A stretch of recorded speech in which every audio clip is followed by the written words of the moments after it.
Boa noite. Hoje eu gostaria de falar com vocês acerca das características do narcisista oculto, né? Ou seja, o narcisismo que é de uma índole totalmente vitimista. Temos que verificar que há vários tipos de narcisismos dentro do narcisismo. Por exemplo, há o narcisista tirânico, há o narcisista expansivo, há o narcisista maligno e há o narcisista oculto, ou seja, o velado, né?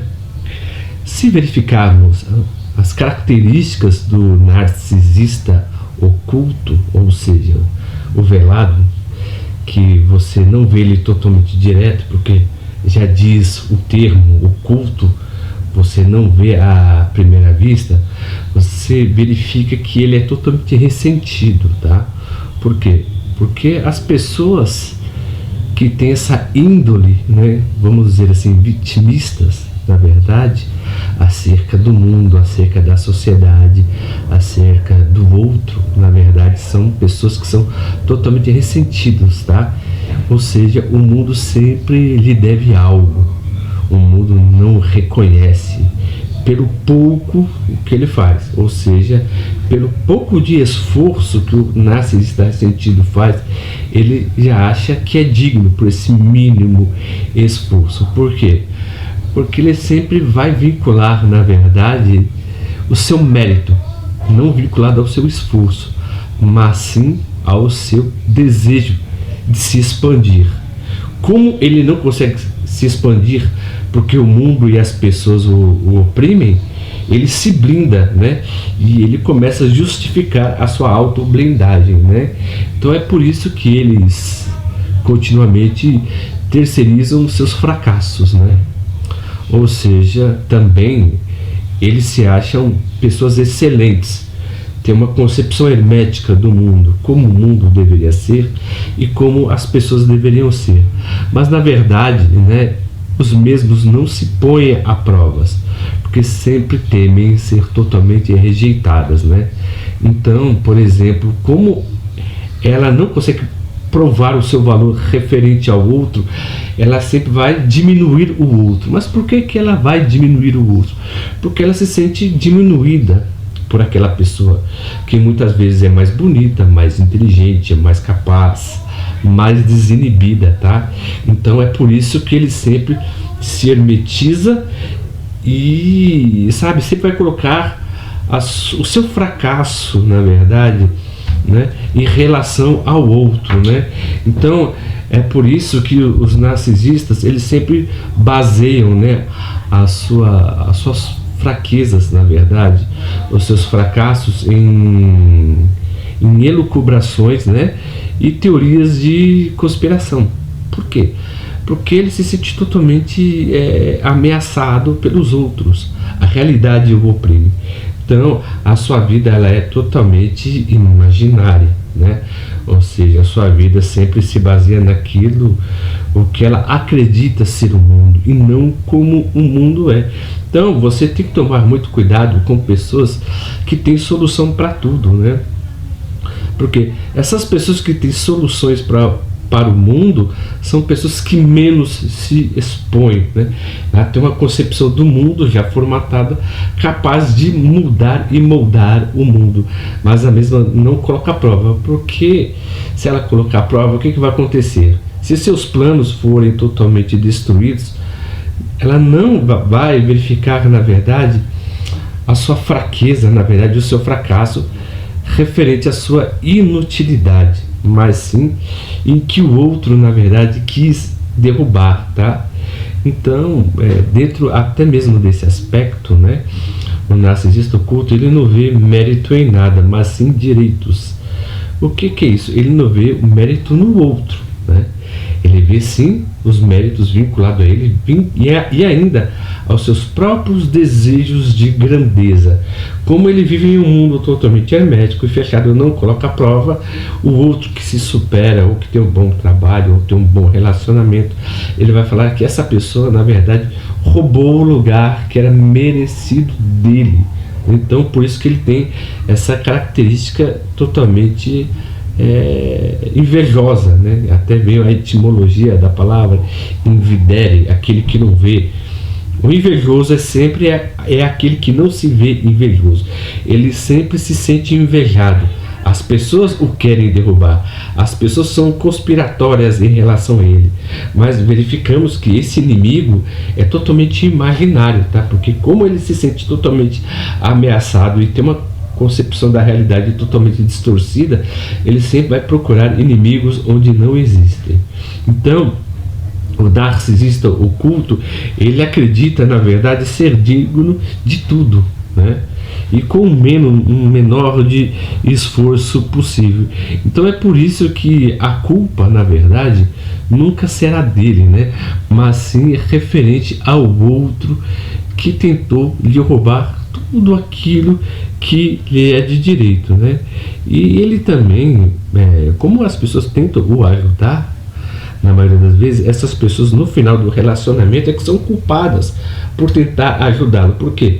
Porque a pessoa, quando se relaciona com o narcisista, ela quer o fazer sair do seu estado de inércia, quer ajudar. Então, essa força que a pessoa dá, o narcisista, ele não vê como algo para se superar, mas sim como um empecilho.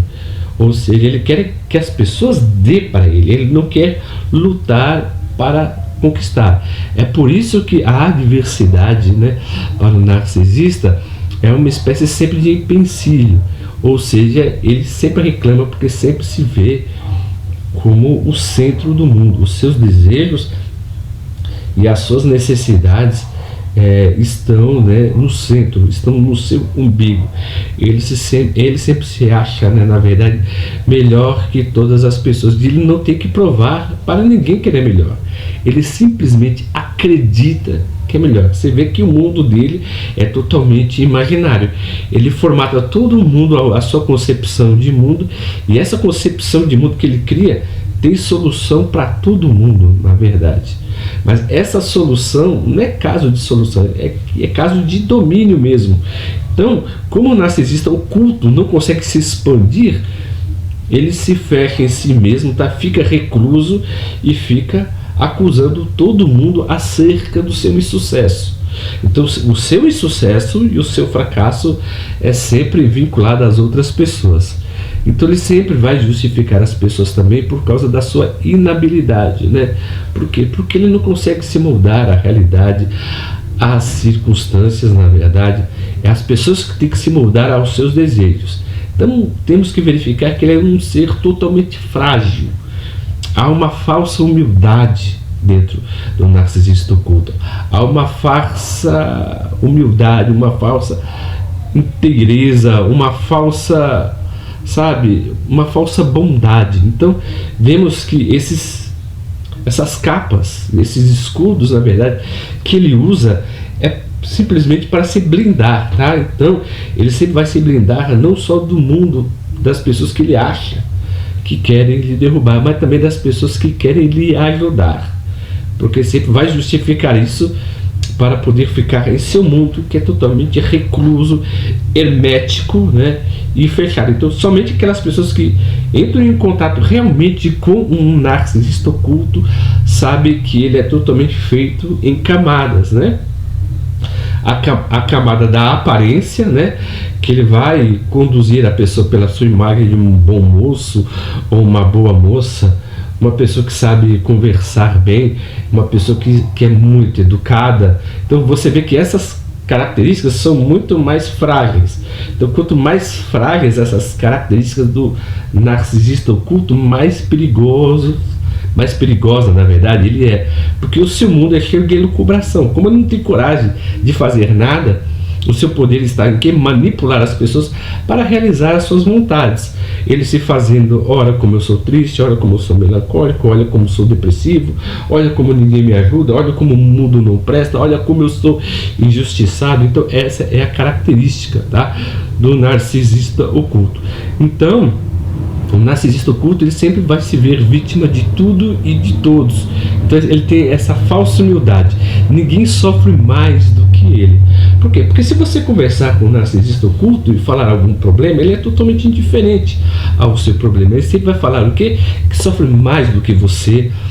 Ele sempre tem mais problemas do que você, a vida dele é sempre mais difícil do que a sua, né? Os problemas dele são muito mais insondáveis do que os seus. Então, por isso que ele é totalmente articulado, conspiracionista, revanchista, ressentido, medroso, manipulador e velado. Você vê que é uma das características ocultas dele, que você só apenas vai conhecer, né, o narcisista oculto se você tiver uma relação direta com ele. Para vocês que estão assistindo os nossos vídeos, eu quero agradecer, viu, a atenção e o carinho de todos que estão vendo o nosso conteúdo, e com toda a inteireza eu peço para que vocês nos ajudem no nosso humilde canal, tá? Para poder falar acerca do nosso pequeno trabalho. Eu agradeço a atenção de todos, como sempre, e eu espero, né, tê-los ajudado, e até a próxima.